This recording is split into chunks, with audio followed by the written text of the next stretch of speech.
কটা বাজে দেখো কটা বাজে তোরা তো জিনিস কি বুঝছ না একটা 4 বাজে তো এই জিনিস তোরা তো বুঝছ না বুঝতে এই গাড়ির নাম্বার কিন্তু সব তোরা একবার না কিন্তু বহুত দূর রাতে কিন্তু এই গাড়ি যদি আনে তোরা গাড়ি তোরা আমরা দাদা ভাই অন ঘুমামু আমরা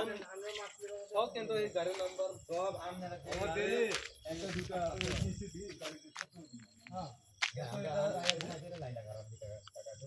আমরা বাড়ি অনেক দূরে হ্যাঁ অন্তত মনে করেন আমরা না এইদিকে বাসস্থান আমরা পালাই যাবো আমরা যদি মনে করেন না আমরা তো আগে এত না ঘুমাইয়া এত রাতে মেঘ থাকুনি পাগল মতো গ্রামে যদি প্রবলেম না থাকলে রাতে এত রাতে না এটাই তো আপনারা জিনিস করতেছে দেখে তো আপনারা আজকে এত তো আজকে যদি আপনারা না হতো